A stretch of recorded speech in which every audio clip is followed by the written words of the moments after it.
జగన్మోహన్ రెడ్డి చేస్తున్న అరాచక పాలన నచ్చకే ఆ పార్టీకి నాయకులు కార్యకర్తలు గుడ్ బై చెప్పి టీడీపీలోకి పెద్ద సంఖ్యలో తరలి వస్తున్నారని, ప్రజల భవిష్యత్తుకు చంద్రబాబు గ్యారంటీ అన్న నమ్మకం ప్రజల్లో ఏర్పడిందని మాజీ మంత్రి నెల్లూరు సిటీ టీడీపీ ఎమ్మెల్యే అభ్యర్థి డాక్టర్ పొంగూరు నారాయణ తెలియజేశారు. నెల్లూరు నగర నియోజకవర్గ పరిధిలోని 4వ డివిజన్లో నారాయణ విద్యాసంస్థల జీఎం వేమిరెడ్డి విజయభాస్కర్ రెడ్డి పర్యవేక్షణలో భారీగా టీడీపీలోకి చేరికలు జరిగాయి. మిద్దె రవి, బత్తాల శివ, రమణయ్య, మిద్దె రాజేష్ మిత్ర బృందం వైసీపీని వీడి టీడీపీ తీర్థం పుచ్చుకున్నారు. తెలుగుదేశం పార్టీలో చేరిన వారందరికీ డాక్టర్ పొంగూరు నారాయణ సాదరంగా ఆహ్వానించారు. పార్టీ కండువా కప్పి అభినందించారు. టీడీపీలో చేరిన ప్రతి ఒక్కరికి కూడా సముచిత స్థానం, గౌరవం ఉంటుందని ఆయన భరోసా ఇచ్చారు. ముందుగా రాష్ట్ర టీడీపీ ప్రధాన కార్యదర్శి కోటంరెడ్డి శ్రీనివాసరెడ్డి, మున్సిపల్ మాజీ చైర్పర్సన్ తాళ్లపాక అనురాధతో పాటు టీడీపీ ముఖ్య నేతలతో కలిసి డివిజన్ కు విచ్చేసిన నారాయణకు టీడీపీ శ్రేణులు, స్థానిక ప్రజలు కూడా ఘన స్వాగతం పలుకుతూ అడుగడుగున బ్రహ్మరథం పట్టారు. చేరికల కార్యక్రమంలో భారీగా సన్మానించి బాణసంచా కాల్చి సంబరాలు చేశారు. ఈ సందర్భంగా డాక్టర్ పొంగూరు నారాయణ మాట్లాడుతూ రాష్ట్రంలో అరాచక పాలన సాగుతోందని మండిపడ్డారు. వైసీపీ పాలనలో ఉద్యోగ, ఉపాధి అవకాశాలు లేక ప్రజలు అవస్థలు పడుతున్నారన్నారు. పరిపాలన చేతకాక జగన్ రాష్ట్రాన్ని అప్పులపాలు చేశారని ఎద్దేవా చేశారు. నిరుపేద కుటుంబం నుంచి వచ్చిన తాను మంత్రి స్థాయికి ఎదిగి పుట్టిన ఊరికి మేలు చేయాలని రాజకీయాల్లోకి వచ్చారన్నారు.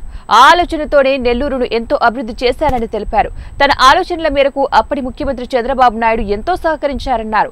తాను డబ్బులు సంపాదించుకునేందుకు రాజకీయాల్లోకి రాలేదని, పుట్టి పెరిగిన ఊరిపై మమకారంతో సొంతూరికి మేలు చేయాలని మాత్రమే రాజకీయాల్లోకి వచ్చారని చెప్పారు. భారతదేశంలో అంతకుముందు ఎక్కడా లేవు, ఇప్పుడు మొదలు పెట్టారు. నేనే ఫస్ట్ చేయించాను. ఎందుకంటే నేను అమరావతి రాజధాని నిర్మించడానికి అనేక దేశ విదేశాలు తిరిగా. America, China, Japan, Russia, Singapore, Malaysia, ఆ దేశాలంతా చూసా. పట్టణాలు ఎలా ఉన్నాయి, నగరాలు ఎలా ఉన్నాయి, అవన్నీ స్టడీ చేసిన తర్వాత మనం నెల్లూరు కూడా ఎందుకు చేసుకోకూడదని ఆలోచనతో ఆ రోజు ముఖ్యమంత్రిగా ఉన్న నారా చంద్రబాబు గారిని అడగటం, ఆయన వేల కోట్ల యాక్చువల్గా మనకు ఫండ్ ఇచ్చారు. నెల్లూరు నగరాన్ని డెవలప్ చేసాం. అయితే 2019లో ప్రభుత్వం పోయింది. ప్రభుత్వం కాకుండా కంటిన్యూ అయింటే ఈరోజు భారతదేశంలో నెంబర్ 1 సిటీ అంటే ఏది మీరే చెప్పాలా? నెల్లూరు ఖచ్చితంగా అయ్యుండేది. అయితే మన దురదృష్టవశాత్తు పోయింది. అయితే ఇప్పుడు రాష్ట్రంలో ప్రతి ఒక్కరు తెలుసుకున్నారు.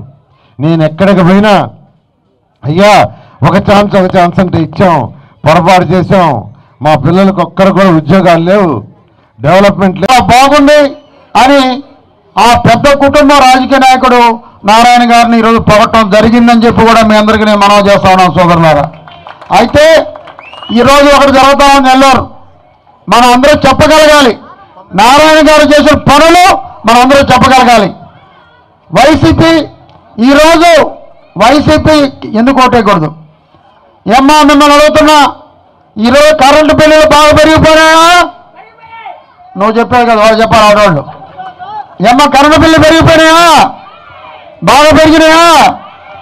ఇంటి పనులు, చెత్త పనులు, భారతదేశంలో ఎక్కడ చెత్త పనుల్లో ఈ చెత్త ముండా దగ్గరే ఉన్నాయి. మరి గ్యాసు, పెట్రోలు, నిత్యావసర సరుకులు మరి అన్నీ పెరిగితే జగన్మోహన్ రెడ్డి ప్రభుత్వంలో మేమేం తప్పు చేసామని దోవలు కూడా పెరిగిపోయినాయి.